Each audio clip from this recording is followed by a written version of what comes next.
My name's Elizabeth Bolman, and I'm an art historian, and I'm the director of the Red Monastery Project, a conservation project at a monastic church dating to about the year 500.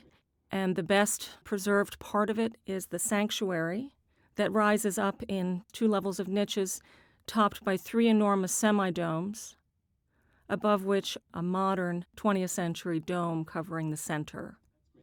It's a late antique church, originally named after a holy monk named Pashoy. What makes it so completely extraordinary is that it has an original painted skin that stretches from the floor all the way up to the clear story above the semi-domes.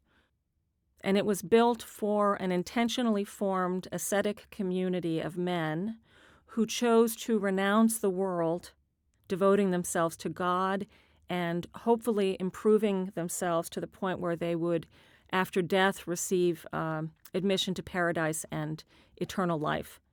And I first saw the Red Monastery Church in the mid-90s, and I immediately recognized that it was unparalleled. This is the only survival of the aesthetic that has been called the jeweled style anywhere in the Mediterranean that is created in paint. And there would have been thousands, if not hundreds of thousands, of these painted churches in Egypt and elsewhere. One actually interesting episode in its history that helped protect the wall paintings, that at some point in the medieval period, the monks built mud brick walls against the painted surfaces up to the base of the semi-domes.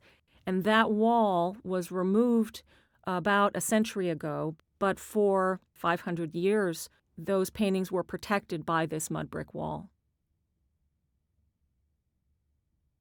The church was in use for centuries and centuries. When I first walked into it, was totally blackened. Huge clouds of incense and smoke from lamps and candles all coated the surfaces of the paintings, in addition, of course, to the dust of the desert of Egypt. One of the dramatic things about the monument, watching it being conserved, was the contrast between the cleaned and uncleaned parts of the walls. The people who did the extraordinary site work of conserving these paintings all come from Italy. These extraordinary conservators, Adriano Luzzi and Luigi de Cesaris, I had the privilege of working with them at a medieval church in Egypt at the Monastery of St. Anthony, where they were able to reveal extraordinarily bright and fabulous medieval paintings. And so I learned from them to actually see through the grime in a way and see the potential. It is with them that I began this decade-long period of site work. The entire monument was constructed and decorated 4 times, probably within a 200-year period. And what we're seeing is primarily from the 3rd phase and the 4th phase. 3rd phase includes all the bright colors, creating this vibrant, kaleidoscopic kind of place. Many of their paints were in an encaustic base, which means that they're wax, so they have a kind of shiny effect, the pink and green especially.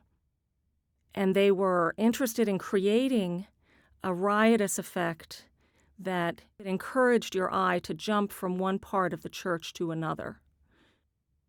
And the 4th phase, which is all the figural paintings, that dates to at most a century later. Lots of other figural paintings survive from the 4th phase in the niches. Some of those compelling faces are monks from the monastic federation that this church belonged to. There are also some of the patriarchs or popes of the Egyptian Orthodox Church. There are evangelists and saints as well. This is the most important historical monument in the entire country of Egypt from the late antique period. It's an enormous endeavor. We could not possibly have done it without the absolute engagement of the Coptic Church and the full collaboration of the Egyptian Supreme Council of Antiquities. The funding comes from the United States Agency for International Development with the support of the American people. The USAID money is being administered by the American Research Center in Egypt. There's a wide-ranging program to support the development of monuments and preservation of monuments for tourism. The Red Monastery is an enormous project that involves people of many nationalities from many different kinds of backgrounds. There's a huge team of scholars working with me. We're preparing a book right now.